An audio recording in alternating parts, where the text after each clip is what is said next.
پاتنت از بین رفت یا اینکه نه. برای آن همین گونه نفرها گفتند پاتنت ای بین برده شود. اگر که از 50% بینایش چشمات زیاد باشه، اویدی سفر کردن به انگلیا در حالتی که به گرانیسه قزاقستان میرین، گرانیسه پرسکات کردنی میشن. السلام علیکم به همه تماشابینان برنامه‌های ساربان سفرف. تماشابینان عزیز، حتما ویدیو را تا آخرش تماشا کنین و با سوال‌های خودتان جواب بگیرین.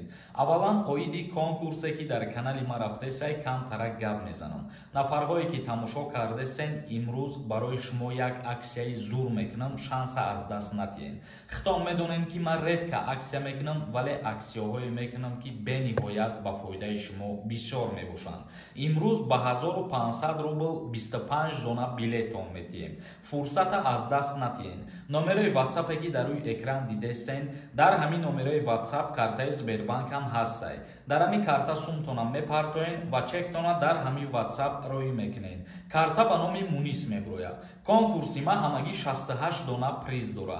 2 تا ماشینای، 1 تا 015، 1 تا مرسدس و 10 تا تلفن کنورتوی پولی. 5 نفره که از همه دا بسیار بلیت میخره، راحت به دبی یا که سومی راحت در دستش میتین. خودتون یک بار خوب حساب کنین. اگر با اکسیا 200-300 دانه بلیت بخرین، لیکن صاحبی راحت به دبی میشین. شانس دست ندین. همتون دا موفقیت. حق نظرت نویسنده. السلام علیکم. اکاجان میگفتی پاتنت 3 ساله شد یا اینکه نه؟ بسیار بلاگرای دیگر ملت‌ها میگن پاتنت 3 ساله شده.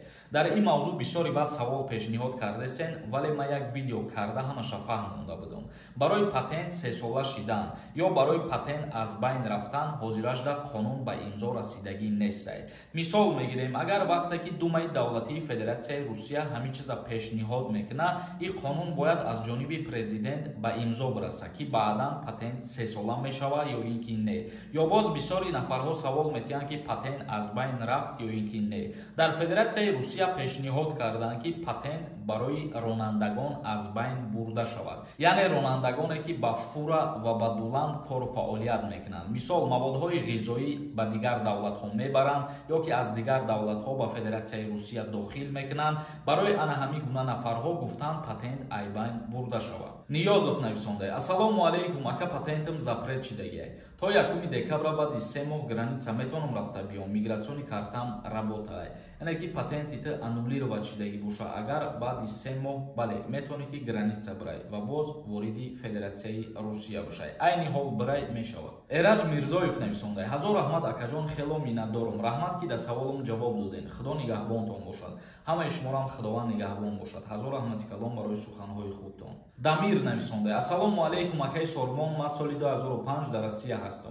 با پاسپورت روسی سپاریدم. با تاجیکستان روم با پاسپورت 2 گражданин با пожарный خونده میتونم. التماس همین جواب میدادین. پیشکی رحمت. همه وقت با پیش با گپ‌های بیهوده اهمیت ندین. آنها به عقلن. در حالتی که دوینای گражданство داشته باشی، بله در جمهوری تاجیکستان هم میتونی یا کار و فعالیت کنی یا که دانشگاه در تحصیل کنی. پرویز جان نویسنده. اکاجان اولا السلام علیکم. من روسیه آمدم. پاتنت سپاریدم. رجیستراسیا کردم. پاتنت подача کردم. روزی گرفتن رفتم گفتن که رجیستراسیا فальшивی. Срочно бро Айросия гуфт 1 сол срок дод. Патент наметиад. Ман набромадам граница подача кунам ё ватан барам. Биём срокаш тамом нашида патент метиан ё ин ки не. Вақти Тоҷикистон рафтан мара депорт мекунанд ё спокойно мебром мерам акаҷон ҳамира ответча жда дорум раҳмат. Дар ҳолате ки регистратсияи шумо дар база дани нестаи шуморо депортатсия намекунанд дар ҳолати гирифтани патент, ҳамин қадар мушкилӣ мешавад ки ба шумо патент дода намешавад. Озодона метавонед ки ба ватан биёед. Рӯзиқулов нависонда. Ассалому алайкум. Брат чанд бор навистам илтимос ответ кун. Ман очки мепӯшам. +1 зрени паст. Маро ба хизмати ҳарбӣ мебаранд. +1 ба фоиз намедонам чанд фоиз мешава. Агар ки аз 50% биноиши чашмот зиёд боша, даъват мешавад. Тамошобинони азиз, дар ҳамиҷа ба ҳамаи муҳоҷирон як чиза тавсия метиҳам. Нафарҳое ки дар Москва ё Московский област қарор доред, агар бихоҳем ки ба границаи Қазоқистон бирен ҳуҷҷатҳои худтона туғрӣ кунед, пас рақамҳое ки дар рӯи экран ҳаст, ҳатман занг бизанед, айноми ма гап занед, омада шуморо аз дари хонатон гирифта ба граница мебарад бо нархи арзон ва мошинои комфортни. Солеҳов нависонда. Ассалому алайкум. Ака ман ай оилам ҷидо шидам. як фарзанд дорам. Фарзандам қати очашай, қати оилаи наваш. Ман зан гирам, бо як фарзандор шавам. Хизмат мебарам пешаки раҳмат. дар ҳолате ки ҷидо шидагиен, вале фарзанд ба номи шумо бошаву боз соҳиби як фарзанди дигар бошен, аллакай соҳиби ду фарзанд ба ҳисоб мерена, даъват намешавӣ ба хизмат. Магомедов нависонда: ассалому алайкум, созен хубен акай сорбон аблава аз байн рафта ё ин ки не. яъне ки даъваткунӣ ба хизмати ҳарбӣ ҳозир сар шидагиай ва вазири мудофиаи ҷумҳурии Тоҷикистон ба ҳама таъкид карда гуфт ки ягона муд аблава карда нашавад, дар ҳолати даъваткунӣ ба хизмати ҳарбӣ санҷишҳои хуб гузаронида шавад. Оиди шаҳрвандон оё беморӣ доранд, оё ба хизмат даъват мешаванд ё ин ки не. Бахтиёр нависонда: ассалому алайкум акай сорбон, созен хубен, гап нест ака.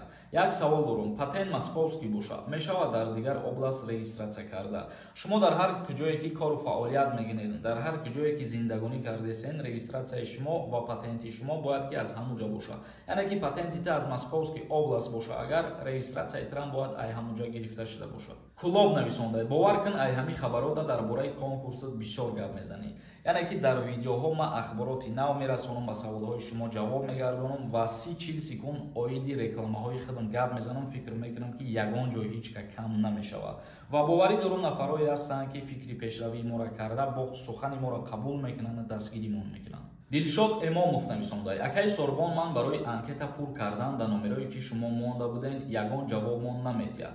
барои кор ба Англия рафтан чанд бор занг мезанам, ҷавоб наметиҳад. аз сабабе ки одамо бисёри бад менависонану бисёри бад занг мезананд, успед намекунад ки сари вақт ҳамаи шуморо ҷавоб диҳад. ба ҳамин хотир нафарҳое ки ягон интерес дошта бошен оиди сафар кардан ба Англия, дар ҳамин рақамҳои WhatsApp шумо просто бинависонен мненияи хитона, хоҳиши хитона ва смс-и шуморо мебина, ҷавоб мегардона ва анкетаи шуморо барои кор дар Англия пур мекунад. Олег нависонда: ассалому алайкум, бародар, як савол доштам, илтимос ҷавоб диҳед.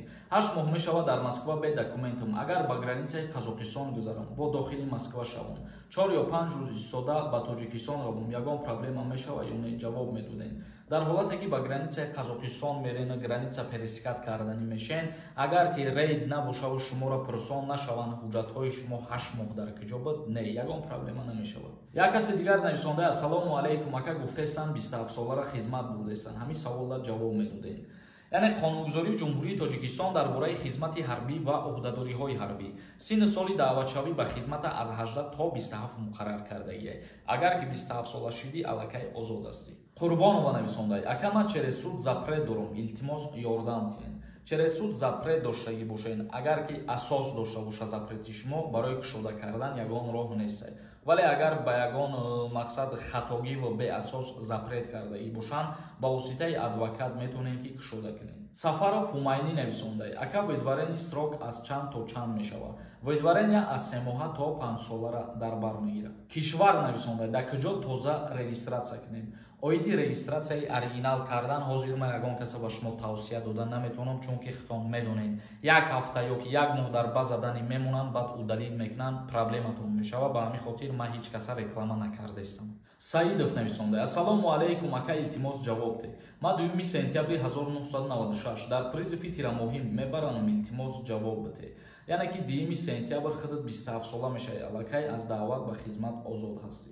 умед нависонда: ассалому алайкум акаҷон, хизмати як моҳа аз байн рафта боша ё ин ки не? хизмати алтернативӣ то ҳол вуҷуд дора, аз байн рафтагӣ нест. я адиноки нависонда: акай сорбон, ҳазор раҳмат ба падару модарат ки хабарҳои муҳима ба мо ғарибо мерасонӣ. худоҷон шуморо ва аҳлу оилата нигаҳбон боша акаҷон. ҳазор раҳмати калон. ман миннатдорам ва гап надорам ҳамин хеле нафароеда ки моро дуруст мефаҳманд ва дарк мекунанд ки мо барои фоидаи мардум гап задастем, кӯмаки худмон расонидастем. бениҳоят ман аз шумо миннатдорам. аву касое ки ба монанди саг гапҳои қабеҳ менависонанд, меҷаканд, ҳаволаи ӯро ба худо меспорем ва аҳамиятшон наметем, гӯё ки вуҷуд надоранд. Юсупова нависонда: ассалому алайкум ака, ман патент дорам, дар Челябинск кор мекунам. метавонам дар Москва бигардам, кор накунам. дар ҳолате ки ҳамчун гости ту бар Москва сафар кунӣ, агар бале метавонӣ. агар ки 1 моҳ ё 2 моҳ истоданӣ бошӣ ва мигратсиони картаи работа доштагӣ бошӣ, не, мумкин нест. Баҳриддин Давлатов нависондай: акама мигратсионкамда работа нависондаиям. 3 моҳ пас метавонам граница бигзарам, патент кунам. Ту ҳозир метавонӣ ки патента биспорӣ ва ҳуҷҷатҳои худро пешниҳод кунӣ ва дастрас кунӣ патента. Боев нависондай: ассалому алайкум, ака ман яка писар мебошам. Ман кадом ҳуҷҷатҳоро бояд бо худ гирам, ки ҳангоми маро доштан яка писари маро тасдиқ кунад? Пешакӣ раҳмат. Ту аз ҷои зисти худат справка мегирӣ, паспорти падару модарта мегирӣ, закси падару модарта мегирӣ, ба военкомати ноҳия пешниҳод мекунӣ, худчон ҳуҷҷат тайёр кардан метиҳам ба ту. Тамошобинони азиз, ба ҳамаи видеои имрӯзара ҷамъбаст мекунем. То наворҳои оянда, худованд ҳамаи мо шуморо нигаҳбон бошад.